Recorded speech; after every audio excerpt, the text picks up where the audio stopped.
A'udzubillahiminasyaitonirrajim. Bismillahirrahmanirrahim. Assalamualaikum warahmatullahi wabarakatuh.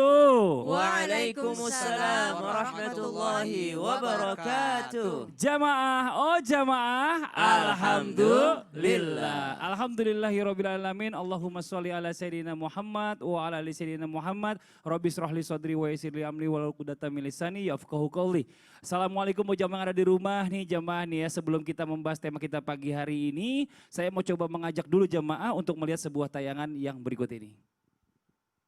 Oh, jualan kue. Rotinya ada berapa? Ini dengan 4 rasa keju sama coklat, keju coklat, kebun tahu. Kuenya tuh harga 11.000 guys. Saya beli semuanya. Hah? Udah kasih 10 aja lah ya? Kalau ada semuanya boleh, biar kakak cepat balik. Sama anak ke jualannya. Iya, anakku. Kelas berapa nih kakak? Oh, sekolah di rumah. Baru turun kayak tadi nih. Enggak, udah lama. Udah lama. Kan jalan kaki. Dan jangan kita Tell me all you found. Cece. Untuk Cece semuanya. Jangan. Enggak apa-apa. Baru sedikit aja. Ada 2 juta untuk Cece. Jadi besok Cece istirahat, nanti kalau udah gak enakan jualan lagi. Jealous of the way you're happy without me.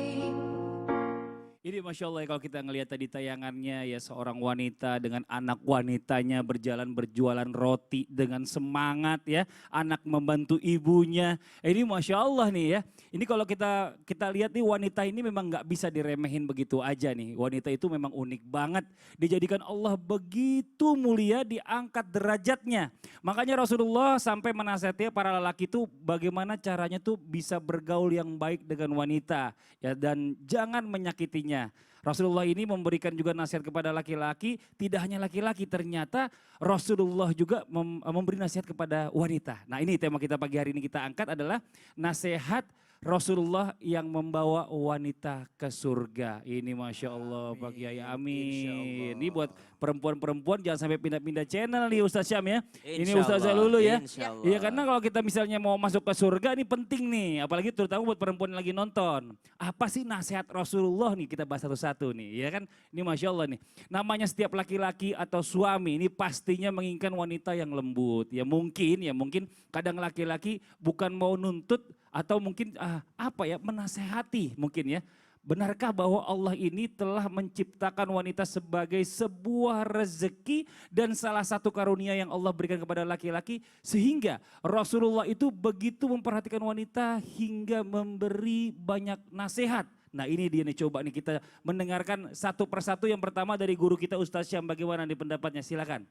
Bismillahirrahmanirrahim. Alhamdulillahirabbil alamin wassalatu wassalamu ala asyrafil anbiya'i wal mursalin sayyidina Muhammadin wa ala alihi wa sahbihi ajma'in. Asbahna wa asbahal mulku lillahi rabbil alamin. Assalamualaikum warahmatullahi wabarakatuh. Waalaikumsalam warahmatullahi wabarakatuh. Guru-guru kami yang dimuliakan Allah, Kiai Agus, kemudian ada Ustazah Lulu, kemudian ada Mas Fadli dan seluruh guru kami yang sedang menyaksikan Islam itu indah. Semoga Allah berikan kesehatan dan kebahagiaan. Amin. Begitu pula seluruh jamaah yang dimuliakan Allah Subhanahu wa taala. Khususnya para wanita yang sedang menyaksikan acara Islam itu indah Mas Fadli.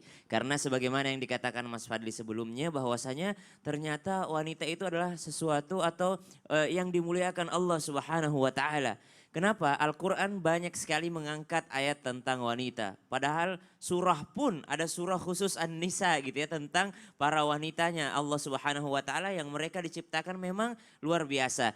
Di mana Allah Subhanahu wa taala memberikan kekhususan sesuatu yang spesial di dalam Al-Quran ketika membicarakan tentang wanita.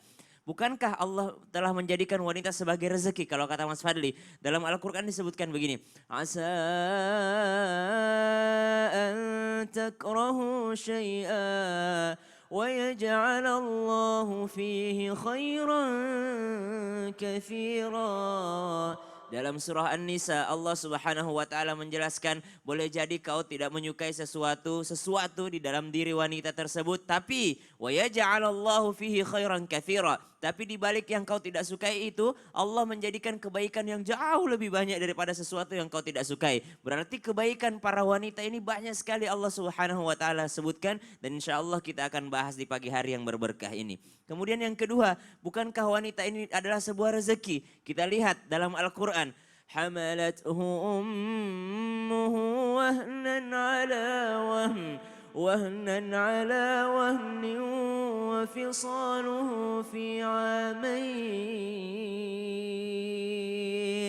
Sesuatu yang kita dapatkan sepatutnya seharusnya untuk kita syukuri. Apatah lagi itu adalah merupakan karunia.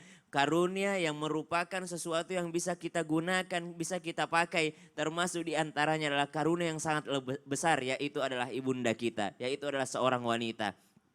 Di mana Allah Subhanahu wa taala menjelaskan mereka adalah hamalathu ummuhu wahnan ala wahni wa fisaluhu fi amaini anishkur li walidaik. Mereka yang sudah mengandung, rahimnya itu adalah karunia bagi sang bayi. Rahimnya adalah rezeki bagi sang bayi. Bagaimana mungkin kita bisa hidup di alam rahim? Bagaimana mungkin kita bisa hidup di ruangan yang gelap dan sempit kalau bukan karena rezeki yang telah Allah Subhanahu wa taala berikan kepada kita melalui rahim ibunda kita. Maka wanita adalah sesuatu yang luar biasa, makhluk yang luar biasa yang diciptakan Allah Subhanahu wa taala. Kebaikannya banyak, kemudian menjadi karunia bagi sang janin, menjadi karunia bagi seluruh umat manusia karena semua adalah berasal daripada ibundanya. Kemudian Allah Subhanahu wa taala menjelaskan lagi wanita di dalam Al-Qur'an, begitu banyak ayat-ayat ada wanita yang beriman. Seperti wanita istri Fir'aun, Ratu Asia radhiyallahu anha wa ardaha, di mana dia tetap menjaga keimanannya sehingga Allah memuliakannya.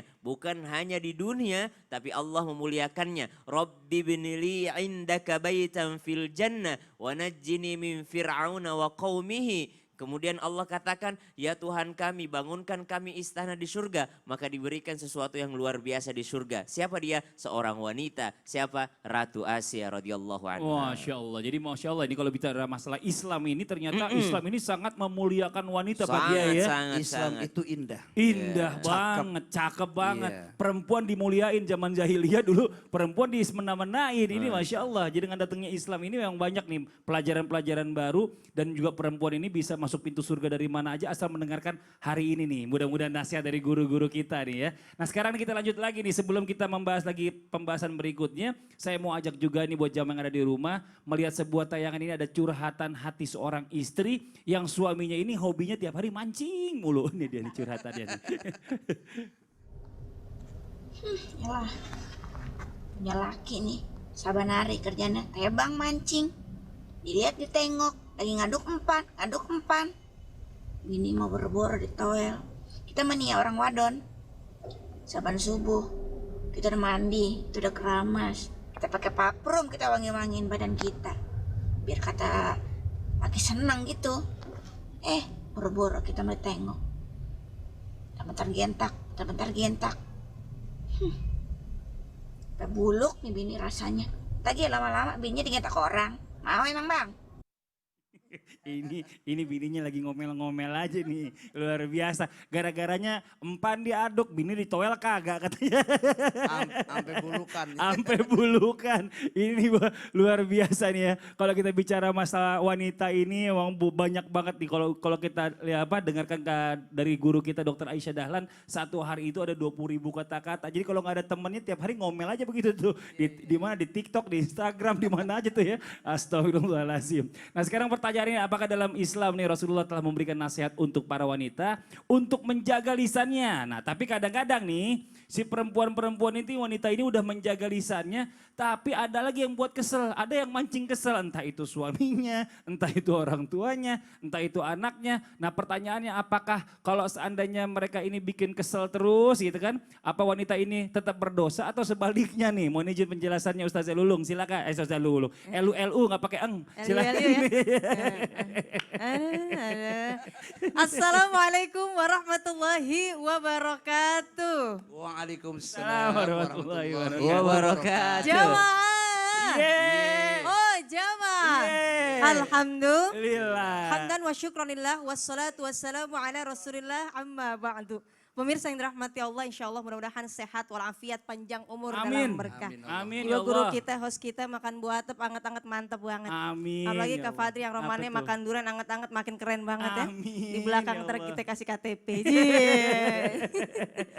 Masya Allah, ini bagaimana emang wanita Masya Allah. Karena memang mohon maaf, yang pertama kita harus tahu fitrah sebagai seorang wanita. Karena betul tadi menurut Dr. Aisyah Dahlan bahwa sehari itu wanita harus mengeluarkan 20.000 kata. Jadi artinya seperti apa? Kita melihat bagaimana sahabat Rasulullah Umar bin Khattab ketika, mohon maaf ya, ini bukan dalam bentuk diomelin, dimarahi, tapi ketika istrinya berbicara, ngoceh didengarkan saja. Sampai ada yang mau curhat, diam di depan rumah kemudian kembali. Kenapa seperti itu? Karena istriku sudah banyak sekali perjuangannya, pengorbanannya.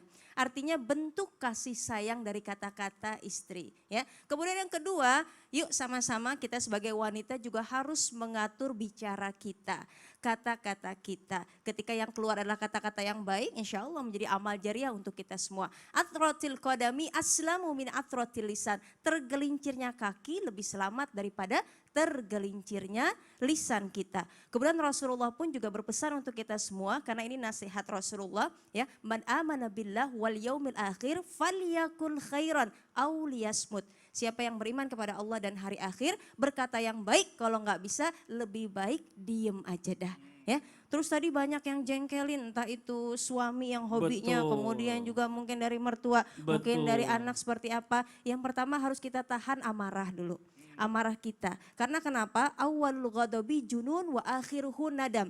Ketika awal marah adalah penyesalan, awal marah adalah gila, ya, kegilaan, ketidakwarasan, akhirnya penyesalan. Kalau misalnya kita jengkel, mohon maaf, coba untuk tarik nafas dulu, diam dulu, kita ambil air wudhu dulu. Nasihat ini antara kalau misalnya emosinya udah mungkin ada redam, udah dingin, itu lebih aman daripada ketika kita marah yang keluar adalah kata-kata yang enggak terarah, yang enggak teratur.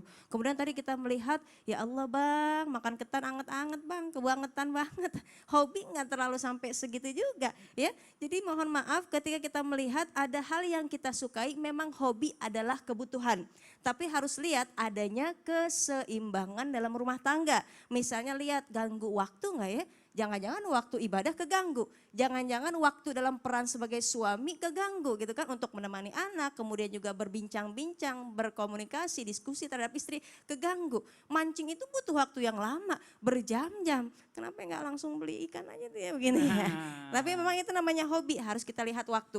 Kemudian yang kedua, ada yang namanya perhatian. Jangan sampai hal yang kita sukai, ya, hal yang kita sukai tapi tidak sampai memperhatikan keluarga atau perhatian terhadap anak kurang, istri kurang, dan juga mohon maaf biaya. Karena hobi ini nyangkut gak sih sama biaya, ekonomi keluarga terganggu gak sih? Insya Allah mudah-mudahan kita sebagai wanita mampu menahan amarah, menjaga kata-kata. Senantiasa kita semua berdoa untuk keluarga kita, mudah-mudahan kita semua menjadi keluarga yang sakinah, mawaddah, warahmah. Dan juga mohon maaf ya, ini ketika kita ada rasa jengkel, ya, fakir qabla an ta'zima. Berpikir dulu sebelum kita melakukan. Artinya ini kira-kira kata yang keluar, ini manfaat atau enggak nih?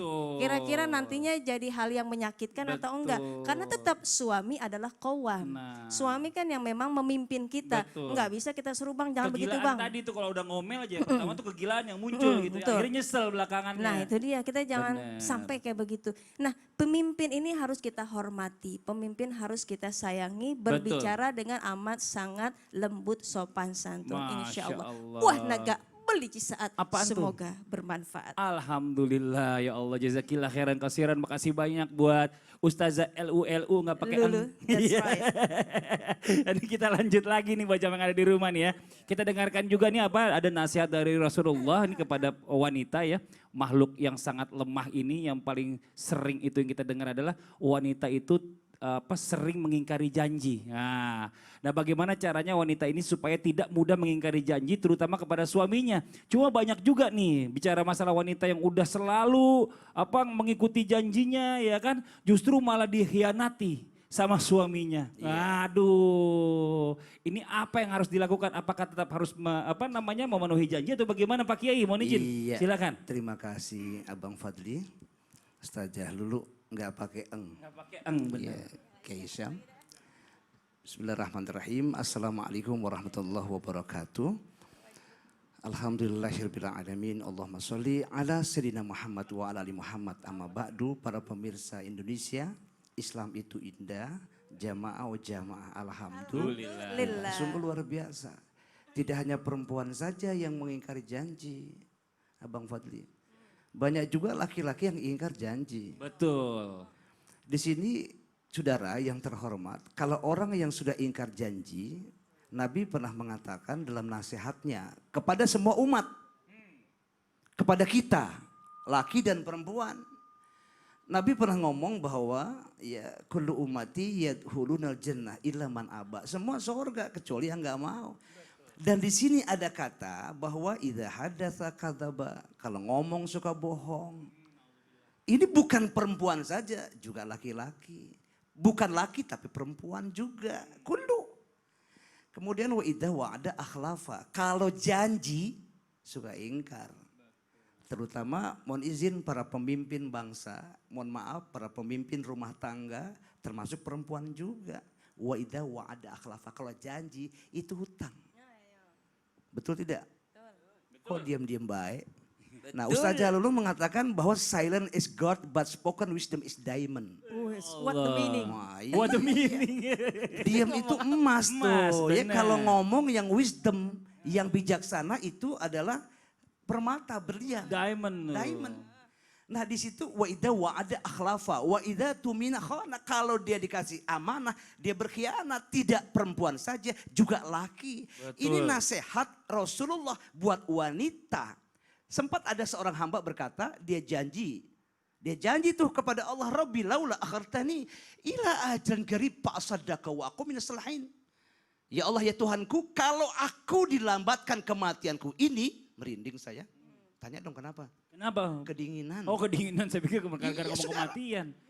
Rabbi laula akhartani ila ajalin qarib fa asaddaqa wa aku minas salihin. Aku berjanji, tuh sama Allah janji. Betul. Kalau aku lambat nanti kematianku ini, aku berjanji ya Allah fa asaddaqa, saya akan sedekah. Allahu akbar. Wa aku minas salihin, dan aku jadi orang-orang yang saleh. Nah, para kaum wanita, ada seorang dokter bernama Lukianto, itu hati-hati bahwa janji, amanah, maaf bohong dari otak, kemudian juga dari hati, lisan. Makanya dokter mengatakan bahwa, saudara pernah dengar nggak bahwa ada satu syair lagu mengatakan, memang lidah tak bertulang, tak Benar. berbekas kata-kata. Betul. Tinggi gunung 1000 janji, lain di bibir, lain di hati. Betul. Siapa bilang lidah itu tak bertulang? Dokter Luki mengatakan bahwa lidah itu bertulang. Saya tanya, Bapak sebagai apa? Saya dokter ahli bedah mulut. Lidah itu bertulang, yang bernama oshioid, tulang lidah.